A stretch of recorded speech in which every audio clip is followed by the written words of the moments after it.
my favorite guy, Montana, right here. We usually do a little different wolf show. We usually have two, but we have a little keeper shortage today. So we can put up with this Montana tonight. But I'm sure you'll get just as much out of it with one wolf as you would with two. Now I will be bringing Montana around so that you get a chance to pet. The only thing is, we ask that you come down to the front if you'd like to pet. If not, you can wait till after the show. You will get a chance to pet then also. Any kind of food, bags, drinks, anything like that, just stick it behind you. What a wolf wants, a wolf usually gets. He'll probably get it back to you. You can't say what kind of condition it's going to be in. And as you're petting him, please just pat from the collar back. Unlike a dog, you don't have to hold your hand out from the smell, because as soon as Montana and I walked out here, he sensed every one of you. If he feels that you're a threat to his pack, he's not going to come up to you. In fact, he wouldn't have came out at all. So don't worry about him smelling your hand. Just feel free to pet. And as I'm bringing him around, I'm going to tell you a little bit about these guys. This is Montana. He is a gray wolf, a timber wolf, a North American gray wolf. The wolves were hunted almost to the point of extinction in the late 1800s, early 1900s. But due to great strides in conservation and education, their numbers have come back 100-fold, especially out in Yellowstone. Not only has the wolf population increased, but thanks to the wolf, the caribou, the elk, deer, rabbits, their numbers have also increased because these guys, they're feeding on the weak and the sick, and they're helping keep those other herds very healthy. Also, with those herds being healthy and being hunted, they're moving, so they're not eating in the same area. So now the plantation, the vegetation, that is all grown back in Yellowstone, all due to what everybody's grown up to think is a big bad wolf. All right, so as you're petting him, I'll go ahead and I'll talk a little bit about their fur, their coat, since you're getting a chance to feel. It's actually a two-coat system. This top, nice, wiry, what that serves is like a poncho. If it's raining or it's snowing, all he has to do is shake that off, he's completely dry. Underneath, you feel that nice thick down. You can't even hurt his ear to see the skin, that's how thick that is. Now, obviously, everybody thinks, oh, they're in Florida. It's thinner. It's not. They've adapted. They were born here. So they've adapted very well to the climate.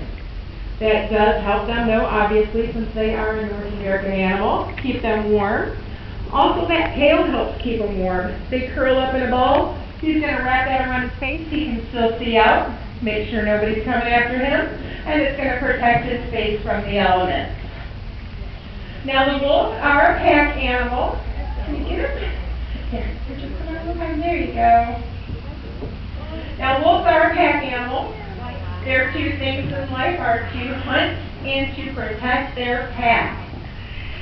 This is Montana. I've told you a couple times. He's about 90, 95 pounds at the last weigh-in. Dakota, who is the other male, his brother that we usually bring out, he's about 133, 135 pounds. Big size difference. So out of the two that I told you, which do you think would be our alpha male? Think Montana here, the smaller, or do you think the big, strong Dakota? Hands up for Dakota, the big, strong one. Hands up if you think it's Montana. It's Montana. When it comes to being the alpha, it doesn't have to necessarily do with the brawn, but the brain. He obviously is very sure about himself, and he's going to be a good leader to his pack. But that doesn't mean that Dakota's job in the pack is any different. Since he is the big one, he's going to be the one that goes after the kill. He's going to be the one that takes the kill shot of that big animal or whatever that is that he has told him to go and find. Now, a way that you can tell between the alpha when Montana is walking, his tail is going to be pointing out. He's showing his pack, we're going this way. You're following me, we're going to hunt this way. The others follow right behind. They have their tails tucked under their behind, not out of a sign of fear, but out of a sign of respect for their male. So they're definitely going to protect their alpha male. Now, we also have a female back there. Her name is Tia. She's a British Columbian black wolf. Usually she's pacing pretty crazy about now because she wants to know where her boys are at all times. Dakota's back there when you say she's a little calmer, but she's still probably pacing. She still wants to know where they are. Our wolves are spayed and neutered. We are not a facility. The alpha male, the alpha female are the only ones that breed throughout the year, and that's only because of sustainability. They know that they cannot hunt enough to add 4, 6, 8 pups. Now, if they had a relatively rough year and they did lose many members, the alpha male will choose another female to breed with if he thinks that they can sustain. So when the female has the pups, she can have 2 to 4. She will stay strictly in the den with those pups for 30 days, strictly nursing. She will not leave. So she sends her pack out there to hunt for her. What her pack is going to do, they're going to gorge themselves up to 40 pounds of food. They're going to bring that back.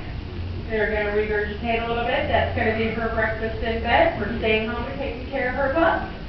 Now, after 6 to 8 weeks, she is going to start to wean them, and I will show you why at such a young age they're going to wean them. Montana, can you smile, please? Yeah. Hi. Yes. So those moms are like, please, start eating food. So at the 6 to 8 age, when she does start to go out and the mom goes back out and joins in the hunt, she does the same thing. She gorges herself on up to 40 pounds worth of food. She brings it back. And what the pups are going to start doing is a nip and lick behavior. This is something that they take through adulthood using as communication, but that's how they get their first meal. She's obviously going to regurgitate a little bit of that. That's going to be their first hot meal. Disgusting for us, steak supreme to them. Now that nipping and licking, I explained, is a communication as they grow older. This is how they greet other wolves. This is how they greet pack members. This is how they greet us. We will let them lick all over us. The nipping, not so much. You don't lie. I was told when I first started here, once I started to get nipped, I'm accepted. They can stop.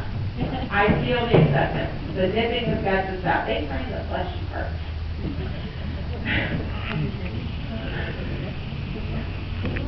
Another communication is the tail. Like I said, they're going to follow their alpha. They're going to follow the direction that his tail is telling them to go. And also, what do you think the most important and the most famous communication is with the wolves? Howling. Howling. That's right. Now, you can't necessarily get them to howl on command, but I think there's quite a few people here. We'll try it. So we count to 3. Let's all give a great big howl, and we'll see if we can get Montana to howl for us. Are you ready? 1, 2, 3. No. Say that one more time, a little louder. 1, 2, 3.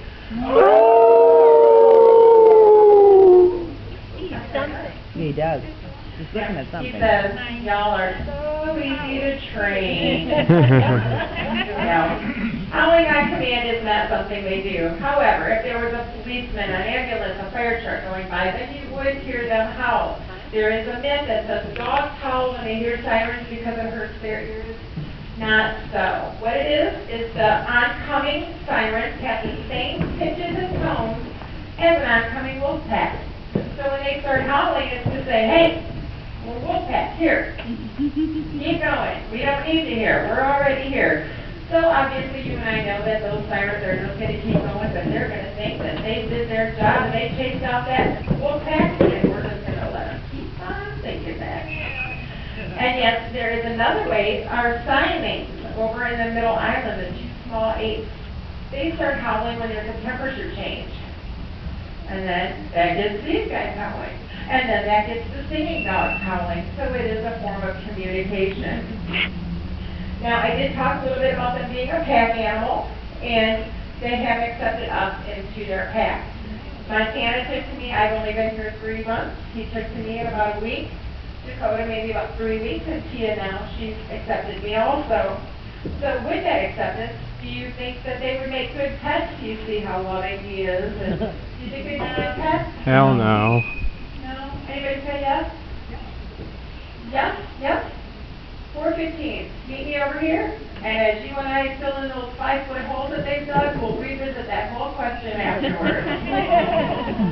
As much as we would all love to have one in our home, no, they're not. Because of them being a pack animal, they're going to do whatever it takes to protect whoever's in their pack.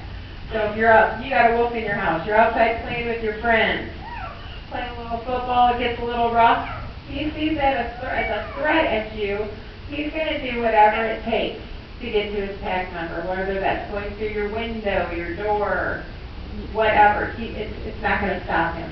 No, sit, stop, won't work. He's going to do what he is bred to do, and that is to protect. Also, your ornery. I kind of said about the digging. They dig for two reasons: to play and for necessity. Necessity being right now it's colder out, the outer layers of the earth are a little warmer, so they're going to dig themselves a nice den, they're going to cuddle in, they're going to stay warm.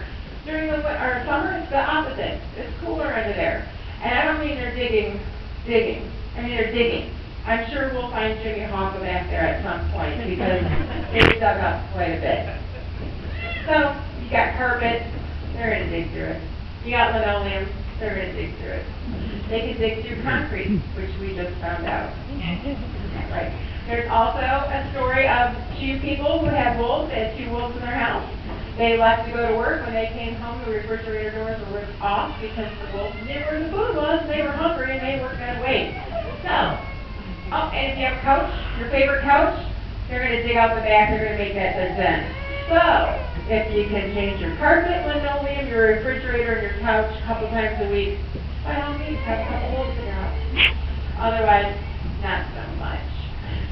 Now, what do you think we feed here? Just shout out your answer if you think you know what we feed our wolves here. Anybody? Meat? Yeah. Fish? Yep, that's a good one. We do. We feed them raw steak, raw beef. Venison, when it's available, we do work with Florida Fish and Game, and when there has been deer that have been killed, we do get the venison. They get the skin, bones, the whole thing, because that all plays an important role in their digestive system. They get raw chicken, and yes, we put fish in their pond, kind of enrichment. Sometimes they play with it, sometimes they eat it. They also get fruits and vegetables. Again, more as enrichment, not part of their diet. It's something to play with. And they will kick around a head of lettuce just like a soccer ball. The one thing we do not feed them here is dog food. Number one, they're not dogs, but number two, the dog food is so high in carbohydrates that it would not be good for their digestive system. So that's pretty much been rambling on. Anybody have any questions about our wolves? Anybody? How old is he? He and Dakota are brothers. They are now 8 years old. They came to us at 5 weeks old. Miss Tia came to us at 5 weeks, and she is now 5 years old. Where do they come from? Our wolves came from a facility that is no longer, it was a wolf rescue and sanctuary, and it's no longer in business, and they came to us then. How much pressure does it draw? They're pressured 100 times. 100 times what a normal person, like theirs is 100 times. How long have they been here? They've been here since they were about 8 weeks old, 7 weeks old. So they've been here most of their life. You know the brothers involved? No, we don't, because they were, when this foundation that had the wolves took them, the parents stayed there. One thing I did want to mention, when we were talking about the howling, there's also a myth that they howl at a full moon. That's not true. What it is a full moon. If you can see a full moon, then that means that that night is crystal clear. And that means that they can see farther and they can be heard farther. So they're either telling their pack where they're going to hunt, they're either telling another pack, hey, we're here, stay away, or they're actually howling to find a lost pack member. So it's not that they're howling at the moon, they're howling to somebody that they think that they can see or be heard in the moon. Big bad book, right? Well, if there's no other questions, thank you all so much for coming out and supporting the Zoo World. We are a non-profit organization. All money taken in goes right back to feed these big guys. We do offer photographs with Montana here. They're $10 each. If you'd like to have a photograph, let me know and I can get a photographer down here. If not, I'd like to thank you all so much for coming out. We do have another program right back here at 3 o'clock, and that's our Parents of Health show. Thank you all very much. Have a great day.